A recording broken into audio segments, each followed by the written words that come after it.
My YouTube channel. आज के video में आपको पहले पार्ट का न्यूमेरिकल बताया जाएगा। वैसे इसके पहले के वीडियो में हम आपको न्यूमेरिकल नंबर 7 तक बता चुके हैं। अगर आपने वीडियो अभी नहीं देखा है तो आप चैनल पर जा करके और पिछला वीडियो देख सकते हैं। अब आपको न्यूमेरिकल नंबर 7 के आगे बताया जाएगा। न्यूमेरिकल नंबर 8 अगर हम देखें तो इसमें हमें दिया हुआ है दो बिंदु आवेश क्यू ए बराबर 3 माइक्रोकूलम, क्यू ए बराबर 3 माइक्रोकूलम तथा क्यू बी बराबर -3 माइक्रोकूलम, क्यू बी बराबर -3 माइक्रोकूलम निर्वात में एक दूसरे से 20 सेंटीमीटर दूरी पर स्थित हैं। यदि हम इन दोनों आवेशों के बीच की दूरी को r मान लें तो हमें r बराबर दिया हुआ है 20 सेंटीमीटर। इसमें हमें कहा जा रहा है, प्रश्न नंबर जो ए दिया हुआ है वो कह रहा है कि दोनों आवेशों को मिलाने वाले रेखा ए बी के मध्य बिंदु ओ पर वैद्युत क्षेत्र कितना है। तो इसके लिए सबसे पहले हमें इसका चित्र बनाना पड़ेगा। चलिए हम यहाँ मान रहे हैं कोई बिंदु ए है और यहाँ पर है कोई बिंदु बी। इन दोनों को हम मिला दे रहे हैं। ए पर हमें आवेश दिया हुआ 3 माइक्रोकूलम। हमने आपको ये बताया था कि न्यूमेरिकल हम जब भी लगाएंगे तो सामान्यतया जो भी आंकिक मान हमें दिया होगा सबसे पहले हमें ये देखना होता है कि वो आंकिक मान किस प्रणाली के अंतर्गत आता है। अगर प्रणाली में परिवर्तन हो रहा है या प्रणाली में पहले से परिवर्तन करके दिया हुआ है तो हम सारे की सारी राशियों को एक ही प्रणाली में बना लेते हैं। यहाँ देखिए क्यू ए का मान हमें 3 माइक्रोकूलम दिया हुआ है। अगर इसको हम कूलम में चेंज करें तो फिर इसे हम 3 × 10⁻⁶ कूलम लिखेंगे, क्योंकि हमने आपको बताया था माइक्रोकूलम को कूलम बनाने के लिए हम 10⁻⁶ से गुणा करते हैं। उसके बाद बिंदु बी पर हमको आवेश दिया -3 माइक्रोकूलम, तो ये -3 × 10⁻⁶ कूलम हो जाएगा। और बिंदु ए व बी के बीच की दूरी में कितनी दिया हुआ है 20 सेंटीमीटर। तो इसे हम अगर चाहें तो ये पूरी दूरी 20 × 10⁻² मीटर लिख सकते हैं। अर्थात जब 20 सेंटीमीटर को हमने चेंज किया मीटर में तो 20 × 10⁻² मीटर हो गया। हमसे कहा जा रहा है कि इन दोनों आवेशों को मिलाने वाली रेखा ए बी के मध्य बिंदु, तो चलिए यहाँ पर हम मानते हैं कोई मध्य बिंदु हो गया O, करा इस बिंदु पर वैद्युत क्षेत्र की तीव्रता कितनी होगी।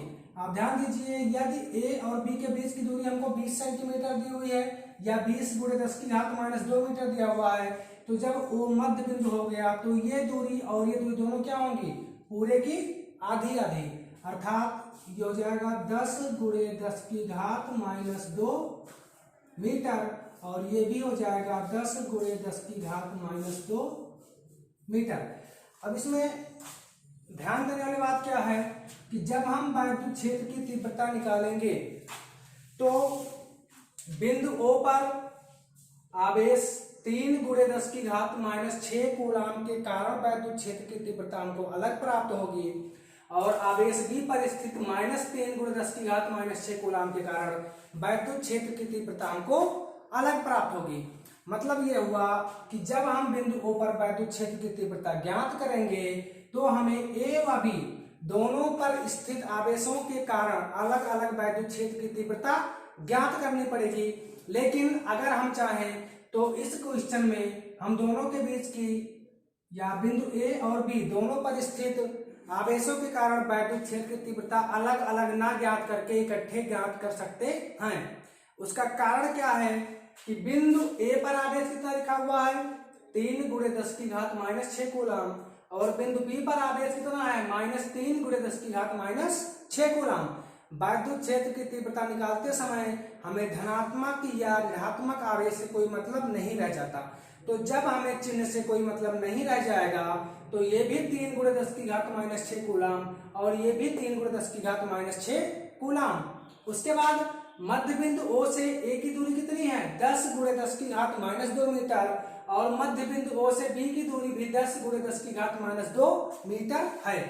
कहने का मतलब यह हुआ कि आवेश और बीच की दूरी दोनों क्या हैं बराबर हैं। तो जब दोनों के बीच की दूरियां बराबर हैं और दोनों पर एक ही आवेश है, तो हम किसी एक का मान निकाल करके उसका अगर दोगुना कर देंगे तो दोनों हमको प्राप्त हो जाएगा। इसलिए हम इस सवाल में सीधे 2 गुना कर रहे हैं। आपको हमने वैद्युत क्षेत्र की तीव्रता का सूत्र बताया था, E बराबर 1/4 पाई एप्सिलॉन 0 इंटू Q अपान R स्क्वायर। ध्यान दीजिए, Q हमने लिखा है, जब हम A के लिए अलग निकालेंगे तो एक Q ये हो जाएगा, B के लिए अलग तो Q भी हो जाएगा, यहाँ R O A हो जाएगा और यहाँ पर इसके लिए R O B हो जाएगा। लेकिन जब दोनों हमें सेम ही दिया हुआ है तो हम इसको सीधे क्या करेंगे, 2 से गुणा कर देंगे, तो इसके और इसके दोनों के द्वारा प्राप्त वैद्युत क्षेत्र की कुल तीव्रता हमको मध्य बिंदु O पर प्राप्त हो जाएगी। अब अगर हम मान रखें तो ये हो जाएगा 2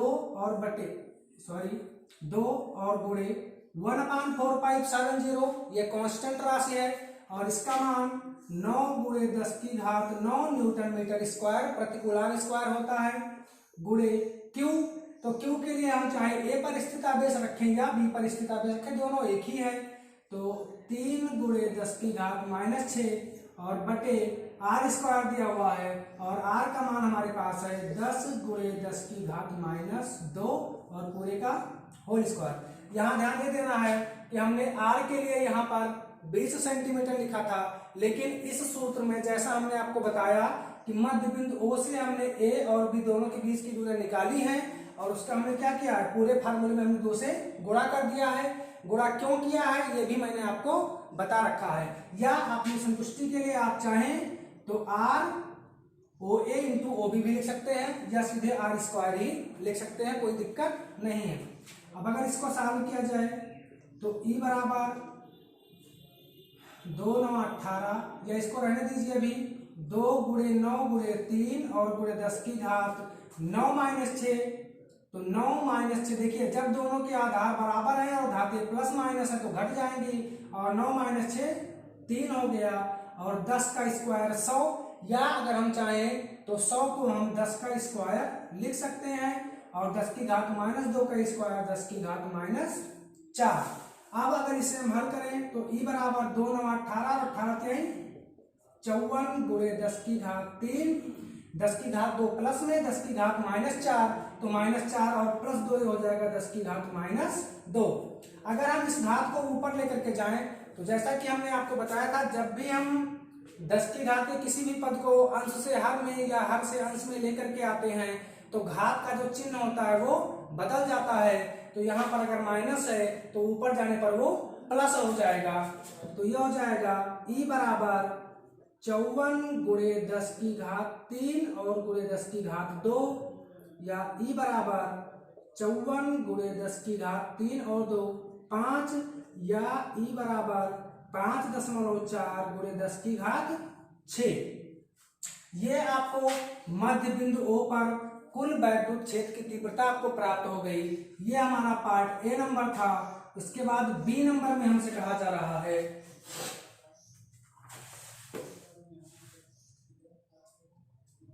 यदि 1.5 गुणे 10 की घात -9 कूलाम परिमाण का कोई ऋणात्मक परीक्षण आवेश इस बिंदु पर रखा जाए। इस बिंदु का तात्पर्य मध्य बिंदु O से है, इसका मतलब हमें दिया हुआ है QO बराबर 1.5 गुणे 10 की घात -9 कूलाम का ऋणात्मक आवेश है। उसके बाद कह रहा है तो यह परीक्षण आवेश कितने बल का अनुभव करेगा। तो जैसा कि हमको निकालना क्या है,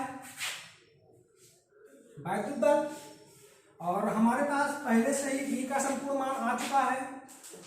E O पर हमें कितना मिला था, 5.4 गुणे 10 की घात 6 न्यूटन प्रति कूलम। तो अगर हमको F निकालना तो हमने आपको सूत्र बताया था, F बराबर Q0 इंटू E। Q0 यहाँ Q0 ये परीक्षण आवेश था, लेकिन यहाँ पर हमको Q0 या QO सीधे हमको दिया हुआ है, कितना मान दिया हुआ है 1.5, क्योंकि ये परीक्षण आवेश जिस बिंदु पर रखा जाएगा हमको उस बिंदु पर स्थित आवेश से मतलब रहता है। और यहाँ पर हमको ये दिया हुआ है कि ये आवेश किस बिंदु पर है, O पर है, हमें वैद्युत बल कहाँ निकालना है, बिंदु O पर स्थित आवेश कितने बल का अनुभव कर रहा है। तो जब हमको Q बिंदु O पर स्थित आवेश का मान -1.5 × 10⁻⁹ कूलाम दिया हुआ है, तो हम वो मान सीधे सीधे यहाँ पर लिख देंगे। चिन्ह से हमें कोई मतलब नहीं है वैद्युत बल ज्ञात करते समय, तो आप चाहे तो माइनस को छोड़ सकते हैं। तो ये हो जाएगा 1.5 × 10⁻⁹ और E का मान 5.4 × 10⁶ या 15 चौका 60, 6 बचा, 15 बचे 75 और 6 81, 1 और 1 2 अंक पर दशमलव हो जाएगा और × 10⁻⁹ और 6 -3 या 8.1 × 10⁻³ न्यूटन। ये आपका क्वेश्चन नंबर 8 हो गया। इसके बाद हम चलते हैं अगले क्वेश्चन की तरफ। तो अगला क्वेश्चन हमको दिया हुआ है, किसी निकाय में दो आवेश QA बराबर 2.5 × 10⁻⁷ कूलाम तथा QB बराबर -2.5 × 10⁻⁷ कूलाम। अब ध्यान दीजिए, QA बराबर 2.5 × 10⁻⁷ कूलाम और QB बराबर -2.5 × 10⁻⁷ कूलाम। क्रमशः दो बिंदुओं A के लिए हमें दिया हुआ है 0, 0, -15 सेंटीमीटर और B के लिए हमें दिया हुआ है 0, 0, +15 सेंटीमीटर अवस्थित है। निकाय का कुल आवेश तथा वैद्युत द्विध्रुव आघूर्ण क्या है। आप ध्यान दीजिए, हमने आपको कक्षा 11 में बताया था द्विविमीय गति, त्रिविमीय गति। यहाँ पर A और B आप लोगों ने नॉर्मल मैथ में पढ़ा होगा, 0, 0, x, y या 5, 3।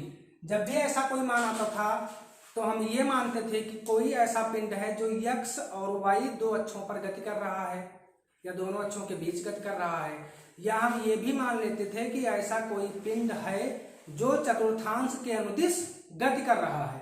यहाँ भी हमको सीधे वही मानना है। हम ये मान लेंगे कि कोई ऐसा पिंड है जो तीन अक्षों x, y व z के अनुदिश गति कर रहा है। तो यदि हम इसका चित्र बनाएं तो इसका चित्र बनेगा, मान लीजिए हम इसको मान ले रहे हैं z और ये z डैश, या इसको आप -z भी मान सकते हैं।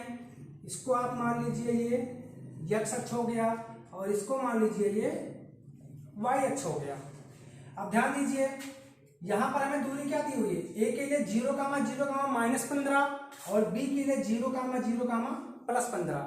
आप अगर थोड़ा सा ध्यान दीजिए, ये x और ये -x, ये y और ये -y, यहाँ पर हमारा मूल बिंदु O होता था। जब भी हम मूल बिंदु O से ऊपर की ओर जाते थे तो y का मान जो भी आता था वो हम प्लस में लिखते थे, और जब मूल बिंदु O से नीचे आते थे तो y का जो भी मान हमको मिलता था वो हम माइनस में लिखते थे। बिल्कुल सेम वही चीज यहाँ दिया हुआ है। माइनस और प्लस का कोई मतलब नहीं है, सिर्फ ये दर्शाया गया है कि चतुर्थांश के अनुदिश ऋणात्मक दिशा में या धनात्मक दिशा में किस दिशा में पिंड गति कर रहा है। तो यहाँ पर हम मान लेते हैं मूल बिंदु O, यहाँ पर हम मानते हैं A और यहाँ पर मानते हैं B।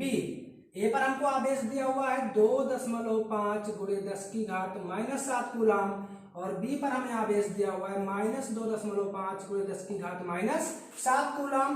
मूल बिंदु O के अनुदिश A कितना दिया हुआ है 0, 0, -15। इसका मतलब ये हुआ, चलिए यहाँ पर हम इसको मान लेते हैं A हो गया और इसको मान लेते हैं B हो गया। चूंकि A का मान हमें धनात्मक दिया हुआ है और B का मान A का मान हमें ऋणात्मक दिया हुआ है, तो हमने A को नीचे की तरफ मान लिया है क्योंकि हमने Z को माइनस नीचे की तरफ दर्शाया है। अब आप थोड़ा सा ध्यान दीजिए, मूल बिंदु A से जब हम नीचे की ओर आएंगे मतलब A की तरफ, तो दूरी हमें कितनी दी हुई है 0, 0, +15, मतलब x और y दोनों अक्षों पर कहीं नहीं जा रहा है। किस दिशा में जा रहा है, z की तरफ। B के लिए +15 और A के लिए -15।